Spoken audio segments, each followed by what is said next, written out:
Assalamu alaikum. Dans cette vidéo, on va.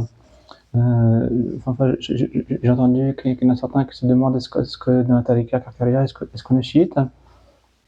Et donc, c'est une question qui m'a surpris parce que c'est possible d'être quelque chose sans le savoir.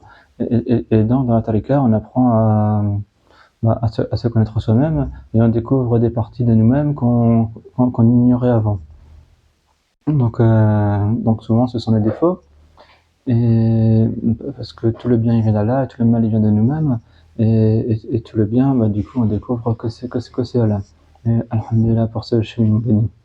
Donc concernant le fait d'être chiite, eh bien on peut pas dire que ça fait partie d'un défaut, puisque puisque premièrement, je connais pas très bien qu'est-ce que c'est le chiisme, et puisqu'en en Europe et là où j'ai appris l'islam, en Afrique de l'Ouest, il y a pas, à ma connaissance, il n'y a pas beaucoup de chiites. Et ensuite, sur Internet, effectivement, il y a pas mal d'informations, mais que vraiment je n'ai pas compris, parce que par exemple, il y a une opposition entre les chiites et les sunnites, alors que de ce que j'ai pu apprendre, sur plusieurs points, les chiites ils suivent la sunna de Rasulullah sallallahu alayhi wa sallam. Donc voilà, donc je comprends pas très bien. Mais si on nous rapproche des chiites, c'est notamment par rapport à la mort d'Al-Bayt. Et ça, c'est une sunna, puisqu'il y a le hadith qui a été rapporté à la fin de la vie du messager d'Allah, sallallahu alayhi wa sallam, quand, durant son dernier pèlerinage, eh bien, il a dit devant des milliers de compagnons, il a dit qu'il nous laisse deux poids, donc deux choses très importantes, et si on s'y accroche, on ne sera pas égaré. C'est le Coran et les gens de sa famille, et l'élite des gens de sa famille, et la itra al-bayt, donc les gens de la famille du prophète, sallallahu alayhi wa sallam. Et dans ce hadith qui est très clair, du coup, le prophète sallallahu alayhi wa sallam, il nous a laissé ça comme un devoir, on peut dire, de s'accrocher au Coran et de s'accrocher aux gens de la maison du prophète sallallahu alayhi wa sallam, aux gens de sa famille, à l'élite, plutôt les gens de sa famille, pas tous les gens de sa famille, mais à l'élite, pour ne pas être égaré tout simplement, alhamdulillah.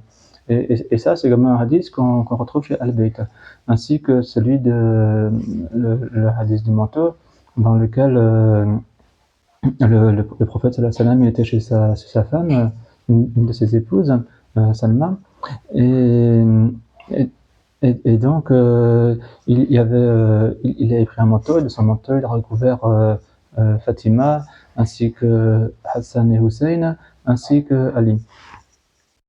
Et donc c'est ce manteau qui sert à définir qui sont vraiment les gens de la maison. Et donc ça, c'est un hadith qui a également qu'on retrouve également chez les chiites. Et mais seulement, ça ne veut pas dire qu'on est chiite pour autant, parce que moi, premièrement, je sais pas exactement comment définir qu'est-ce que c'est un chiite, qu'est-ce qui n'est pas chiite. Enfin, je sais pas très bien comment définir qu'est-ce que c'est. Voilà, le chiite, je sais pas très bien comment le définir. Donc effectivement, on se rapproche d'eux par l'amour qu'on a pour les gens de la maison, mais concernant le reste, j'en suis totalement ignorant. Et concernant, puisqu'il faut toujours connaître le lien qui nous ramène à la source, donc la source dans la religion, c'est le message d'Allah, c'est Mohammed sallallahu alayhi wa sallam. Et donc, si on nous rapproche à sa source, et le prophète nous a laissé une indication pour rentrer avec lui, pour être dans sa présence. Il a dit: je suis la ville de la science. Donc le prophète c'est décrit de cette façon-là. Et donc pour être avec lui, il faut rentrer dans cette ville. Et pour entrer dans cette ville, et il a continué, il a dit et Ali en est la porte. Donc Ali, c'est la porte de la ville de la science. Donc il faut passer par Sayyidina Ali pour entrer dans la ville de la science. Et ça, c'est également un hadith que les chiites mentionnent souvent. Ensuite, concernant les deux imams, je connais aucun nom des deux imams. Je connais pas leur je connais pas grand-chose de eux en fait. J'avais un ami qui était là, qui était parti en Irak pour voyager là-bas, pour visiter le tombeau de l'imam Ali, de Hassan de Hussein. Il a voyagé là-bas, alhamdoulilah, mashallah.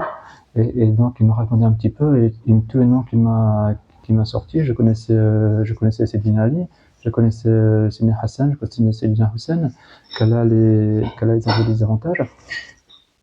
Et c'est tous les autres noms, je les connaissais absolument pas.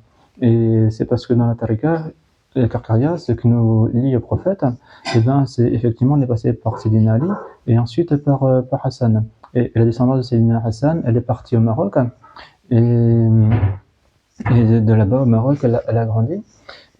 Et notre cher, c'est Cheikh Mohamed Fawzi El-Kakari, c'est un descendant de l'imam Ali par Sayyidina Hassan.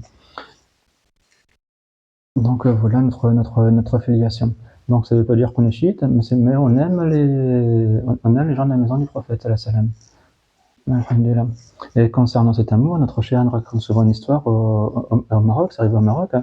Donc il y a quelques siècles, il y a des groupes de personnes qui voulaient tuer les descendants du prophète, hein, subhanallah, et donc ils couraient après deux enfants.